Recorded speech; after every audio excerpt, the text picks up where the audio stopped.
আপনি দেখেছেন আজকে বাংলাদেশের অবস্থাটা কি? অন্তর্বর্তীকালীন সরকার, তেনাকে আমরা নির্বাচন করেছিলাম সংস্কার করার জন্য, কিন্তু দেখা যায় কিছু দল তাদের সংস্কারে বারবার বাধা দিচ্ছে। এর কারণটা কি? দেখেন, চোরে চোরে হালি, এক চোরে বিয়া করে আর এক চোরে হালি। দীর্ঘ 53 বছর পর্যন্ত এরা সিন্ডিকেট, এরা দেশটাকে লুটপাট করার জন্য ঐক্য হয়েছে। এক চোর চুরি করছে, আর এক চোরকে সুযোগ করিয়ে দিয়েছে, আমি করছি তুই কর। এই চোরদেরকে আর ক্ষমতা দেখতে চাই না, এই ডাকাতদেরকে আর ক্ষমতা দেখতে চাই না। যারা জনগণের রক্ত নিয়ে বারবার হোলি খেলেছে, ওদেরকে আর ক্ষমতা নিতে চাই না। 5ই আগস্টের পরে যারা দখলদারি করেছে, যারা জুলুম করেছে, চাঁদাবাজি করেছে, অন্যায় করেছে, অবিচার করেছে, যারা চাঁদা না দেওয়ার কারণে মানুষের গাড়ি ভাঙচুর করেছে, ওই চাঁদাবাজদেরকে আর ক্ষমতায় দেখতে চাই না। ক্ষমতায় নেব না ইনশাআল্লাহ। মুসাল্লি আলা রাসূলিহিল কারীম, আম্মা বাদ। ফাআউযু বিল্লাহি মিনাশ শাইতানির রাজীম। বিসমিল্লাহির রহমানির রহিম। ওয়া তিলকাল আইয়ামু নুদাবিলুহা বাইনান নাস। সাদাকাল্লাহুল আলিয়্যুল আযীম। সবাই পড়ি সাল্লাল্লাহু আলাইহি ওয়াসাল্লাম। ইসলামী আন্দোলন বাংলাদেশ শেরপুর উপজেলা শাখা কর্তৃক আয়োজিত আজকে গণসম্মেলনের সম্মানিত সভাপতি, ইসলামী আন্দোলন বাংলাদেশ কেন্দ্রীয় নায়েব আমির হযরত মাওলানা আব্দুল হক আজাদ সাহেব, কেন্দ্রীয় নেতৃবৃন্দ, সকল স্তরের ইসলাম প্রিয় দেশপ্রেমিক ভাইয়েরা আমার, ইসলামী আন্দোলন বাংলাদেশ কি ও কেন, কি চায় তারা? হাজারো রাজনৈতিক দলের মধ্যে ইসলামী আন্দোলন বাংলাদেশ কেন এসছে, এদের উদ্দেশ্য কি, আদর্শ কি, নীতি কি, এ সম্পর্কে এখানে যারা উপস্থিত আছেন অনেকেই জানেন না। আবার কেউ জানেন না, বিষয়টা এরকম না। অনেকে জানি, অনেকে জানি না। যারা জানি তাদের উচিত, যারা জানে না তাদেরকে জানানো, আর যারা জানি না তাদের উচিত জানা। জানার মধ্যেই কল্যাণ, জানার মধ্যেই মুক্তি। আল ইলমু নূরুন, এলেম আলো। ইসলামী আন্দোলন বাংলাদেশ কি ও কেন সম্পর্কে বিশদ ব্যাখ্যা দেওয়ার সময় আমার নাই। আমি সংক্ষিপ্ত কিছু আলোচনা করব, খুব খেয়ালের সাথে কথা শোনা চাই। ইসলামী আন্দোলন বাংলাদেশ বিশ্বাস করে শুধু দেশ, দল এবং নেতা পরিবর্তনের মাধ্যমে মানুষের শান্তি আসতে পারে না। এ দেশ বারবার পরিবর্তন হয়েছে। ব্রিটিশরা প্রায় 200 বছর শোষণ করেছিল। মুসলমানরা তাদের বিরুদ্ধে আন্দোলন সংগ্রাম করে এ দেশ থেকে তাদেরকে বিদায় হতে বাধ্য করেছে। ভেবেছিলাম বৈষম্য দূর হবে, ব্রিটিশ এদেশ থেকে গেলেই মানুষ শান্তি পাবে, মুক্তি পাবে। কিন্তু আমরা কি দেখলাম? ব্রিটিশ যাওয়ার পরে পাক ভারত উপমহাদেশের সংখ্যাগরিষ্ঠ জনগণ সংখ্যালঘুদের উপর আক্রমণ, অবিচার, অত্যাচার, জুলুম, নির্যাতন, স্টিম রোলার চালাচ্ছে। মুসলমানরা চিন্তা করছে, যদি মুসলমানদের জন্য আলাদা এক ভূখণ্ড করতে পারি, আলাদা এক দেশ করতে পারি, তাহলে মানুষ শান্তি পাবে, মুক্তি পাবে। এই মুসলমানদের আন্দোলনের ভিত্তিতেই 47-এ পাকিস্তান নামীয় একটা দেশ আমরা পেয়েছিলাম। আপনারা জানেন, পাকিস্তান একমাত্র মুসলমানদের আন্দোলনের ফসল, অন্য কারোর আন্দোলনের ফসল নয়। ভেবেছিলাম যদি আমরা মুসলমানদের জন্য আলাদা ভূখণ্ড করতে পারি, তাহলে মানুষ মুক্তি পাবে, শান্তি পাবে, বৈষম্য দূর হয়ে যাবে, সাম্য, মানবিক মর্যাদা, সামাজিক ন্যায়, বিচার প্রতিষ্ঠিত হবে। কিন্তু আমরা কি দেখলাম?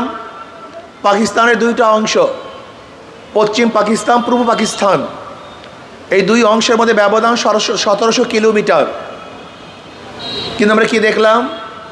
পশ্চিম পাকিস্তানের লোকগুলি পূর্ব পাকিস্তানের সাথে বৈষম্য করছে। ভেবেছিলাম যদি পশ্চিম পাকিস্তান থেকে আমরা আলাদা হয়ে যাই তাহলে আমরা কি পাবো? শান্তি পাবো, মুক্তি পাবো, বৈষম্য দূর হবে। এর জন্য ৭১-এর স্লোগান কি ছিল? সাম্য, মানবিক মর্যাদা, সামাজিক ন্যায় বিচার। এই ৩ স্লোগানের ভিত্তিতে দেশকে স্বাধীন করলাম। ভেবেছিলাম কি এবার বৈষম্য দূর হবে, মানুষ মুক্তি পাবে, বাক শক্তির অধিকার ফিরে পাবো। ভাই আপনি ডিস্টার্ব করবেন না, আল্লাহর রাস্তে ডিস্টার্ব, আল্লাহর রাস্তে।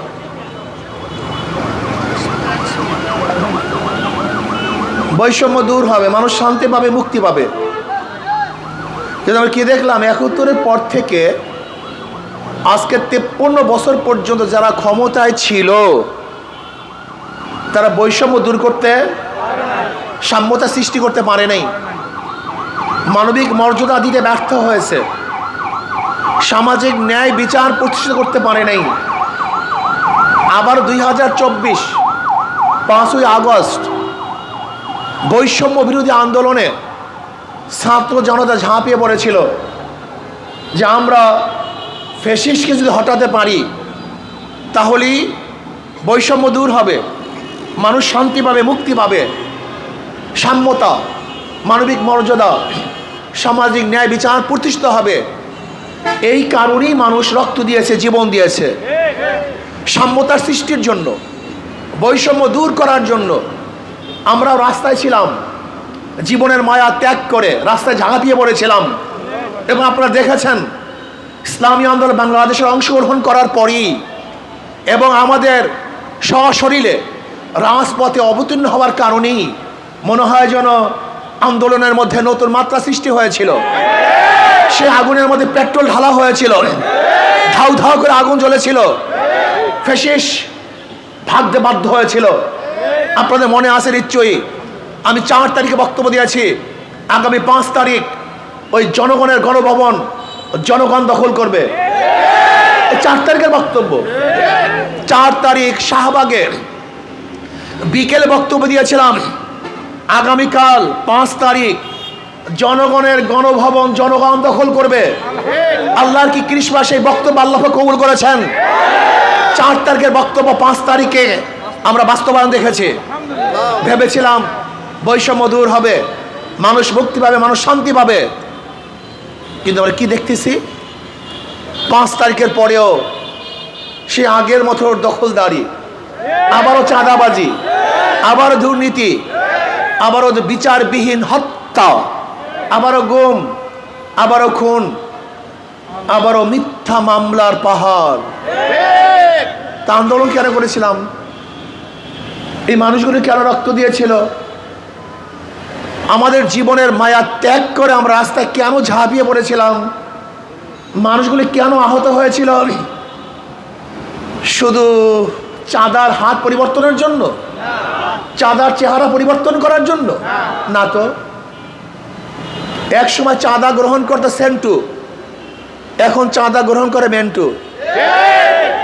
এতদিন দুর্নীতি করতে লেন্টু, এখন দুর্নীতি করে কেন্টু।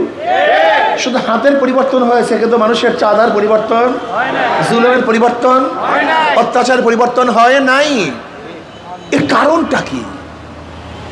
ব্রিটিশের বিরুদ্ধে আন্দোলন করে রক্ত দিয়েছিলাম, পাকিস্তান করার জন্য হাজারো মানুষ শহীদ হয়েছিল, পাকিস্তান থেকে আলাদা হওয়ার জন্য কত মানুষ রক্ত দিয়েছে, জীবন দিয়েছে। আজকে ৫৩ বছর বারবার আন্দোলন করে কত মানুষ জীবন দিয়েছে। ৫ই আগস্টের বিপ্লবে কত মানুষ শহীদ হয়েছে, পঙ্গ হয়েছে, কত মা তার বুককে খালি করেছে, কত বোন বিধবা হয়েছে, কত বাচ্চা এতিম হয়েছে, কত মানুষ ধুকে ধুকে মরছে, এখন হসপিটালে তারা জীবনের সাথে লড়াই করছে। এত আন্দোলন, এত সংগ্রাম, এরপরে মানুষের ভাগ্যের পরিবর্তন কেন হয় না? একদিনও কি চিন্তা করছেন? সমস্যা আমাদের এখানে। আসলে যেখানে রোগ সেখানে ঔষধ কেউ দেয় না, খালি রোগ রোগ রোগ রোগ, শুধু রোগের পিছনে দৌড়াই, কিন্তু ঔষধের ব্যবস্থা কেউ করি না। প্রিয় শেরফার ভাইয়েরা, আমার পর্দালে মা বোনেরা, আমি প্রশ্ন করতে চাই, মাদার গাছ লাগিয়ে কি আমের আশা করা যায়? তেঁতুল গাছ লাগিয়ে কি মিষ্টি ফলের আশা করা যায়? ধরে নেন, একজনের নাম এ, একজনের নাম বি, একজনের নাম সি। এও চোর, বিও চোর, সিও চোর। ক্ষমতা আছে এ, সে কি করবে? হটাও এ, আন্দোলন সংগ্রাম। বসাও বি, সে কি করবে? হটাও বি, আন্দোলন সংগ্রাম রক্ত। বসাও সি, সে কি করবে? কারণটা কি? ব্যক্তির পরিবর্তন হয়েছে, দলের পরিবর্তন হয়েছে, নীতি আদর্শের পরিবর্তন হয়নি। আপনারা কেন বুঝেন না? ডিসি সাহেব চলে যান, কিন্তু ঘুষ সাহেব চেয়ারেই বসে থাকেন। এসপি সাহেব ট্রান্সফার হন, দুর্নীতি সাহেব অফিসের মধ্যে ঘোরাফেরা করেন। ওসি পরিবর্তন হয়, কিন্তু দুর্নীতি পরিবর্তন। এর কারণটা কি? শুধু নেতার পরিবর্তন হয়েছে, নীতি আদর্শ পরিবর্তন হয়নি। প্রিয় ভাইয়েরা আমার, ও আমার জনগণ, কত রক্ত দিবেন, কত জীবন দিবেন, কত সংগ্রাম করবেন, কত আন্দোলন করবেন, দুর্নীতিবাজের মাধ্যমে কোনোদিন দুর্নীতি বন্ধ হওয়া সম্ভব না। ধর্ষকের মাধ্যমে ধর্ষণ বন্ধ হয় না, চোরের মাধ্যমে চুরি বন্ধ হয় না, ডাকাতের মাধ্যমে ডাকাতি বন্ধ হতে পারে না, সন্ত্রাসীর মাধ্যমে সন্ত্রাস বন্ধ হয় না।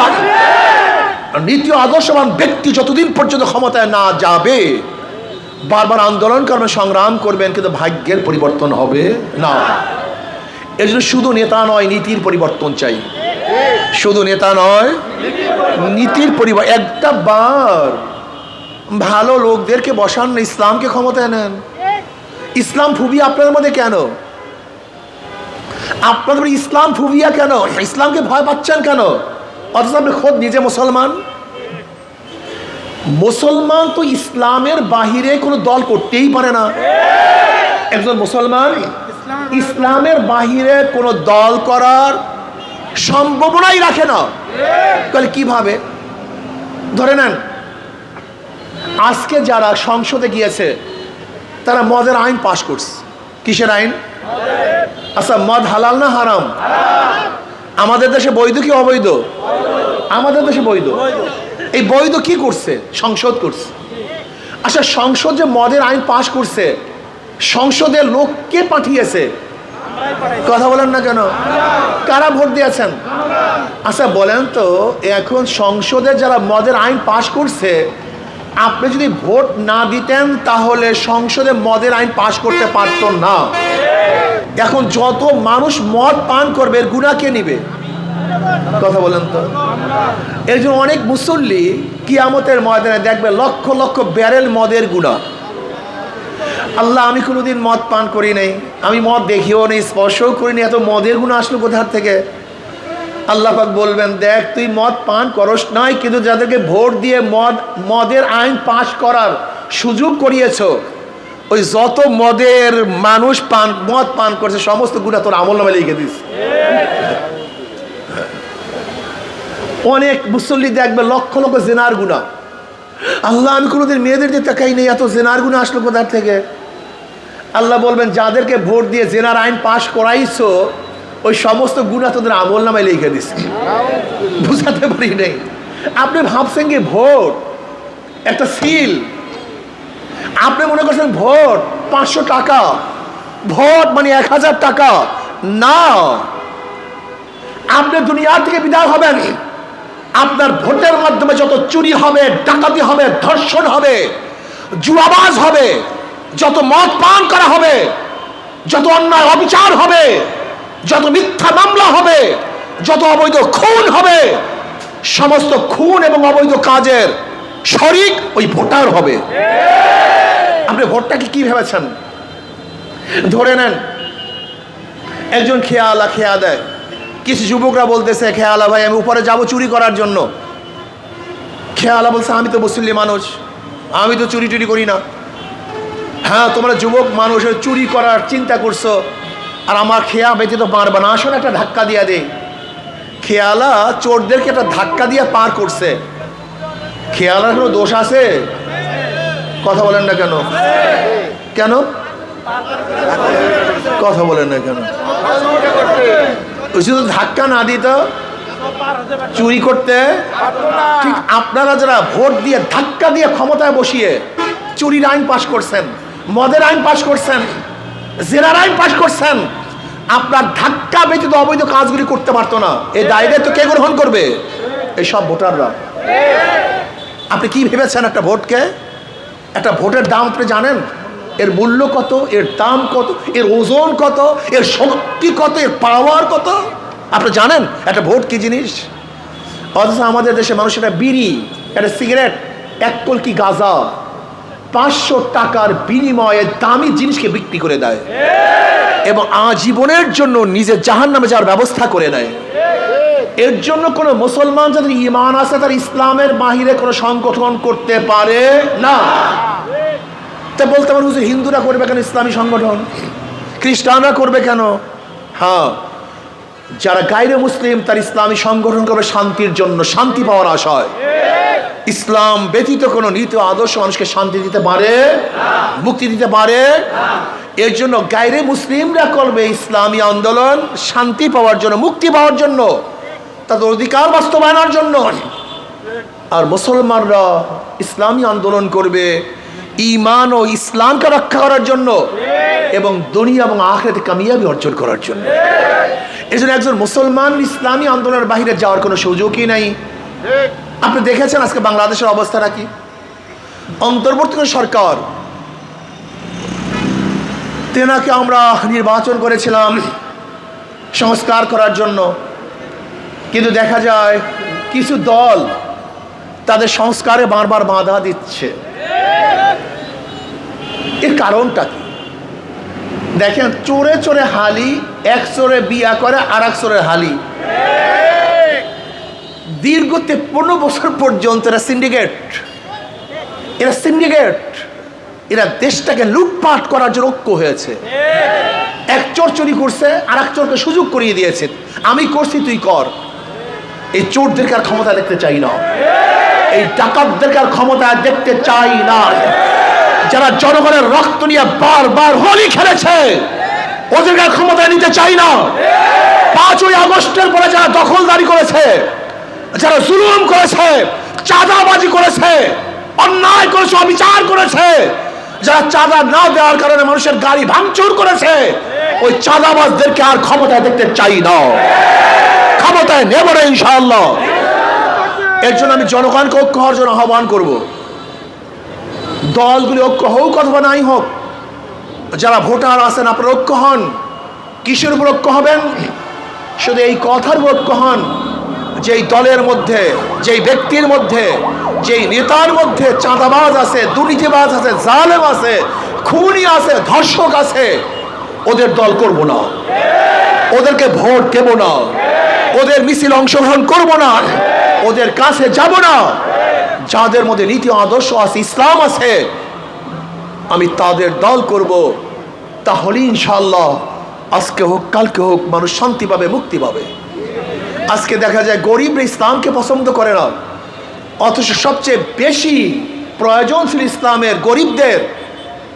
কারণ ইসলাম যদি ক্ষমতা আসে তার আগামী 5-10 বছরের মধ্যে সমস্ত গরিবরা দরিদ্র সীমার উপরে চলে যাবে।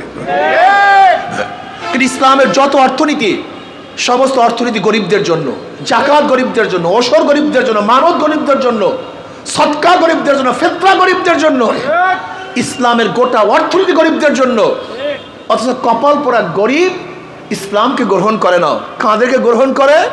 যারা লক্ষ লক্ষ কোটি কোটি টাকা বিদেশে পাচার করেছে, আত্মসাৎ করেছে, যখন তাদেরকে গ্রহণ করে। এই জন্য জনগণের কোনোদিন ভাগ্যের উন্নয়ন হয় না। কপাল পোড়া জনগণ আজকে থেকে নিয়াত করেন, ইসলামের বাহিরে আমি যাব না, যেই দলের মধ্যে সন্ত্রাসী আছে তাদের দল আমি করব না। আসুন আগামী নির্বাচনে এখন থেকেই আমার দল হবে ইসলামী দল, আমার আদর্শ ভিত্তিক দল করতে হবে। শান্তির প্রতীক হাত পাখা, শান্তির প্রতীক, এটা সবার মার্কা।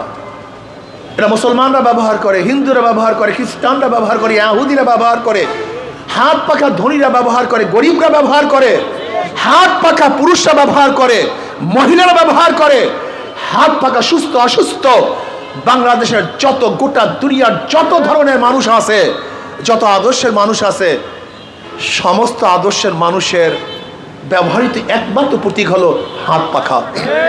কাজে বিশ্বাস করি যদি হাত পাখা আপনারা অংশগ্রহণ করেন, এখানে আসেন, আশা করা যায় ইনশাআল্লাহ আজকে হোক কালকে হোক মানুষ মুক্তি পাবে, শান্তি পাবে, জনগণের জান মালের গ্যারান্টি হবে, আমাদের মা বোনের ইজ্জাত আবরুর গ্যারান্টি হবে, আমার মা বোনেরা ধনী হয়ে যাবে, উচ্চশিক্ষায় শিক্ষিত হতে পারবে, আমাদের জনগণ বাবারা ভাইয়েরা যারা গরিব আছেন সবাই দরিদ্র সীমার উপরে চলে যাবে এবং আমাদের দেশটা ভারসাম্যতা রক্ষা হবে, এই ভূখণ্ড রক্ষা হবে।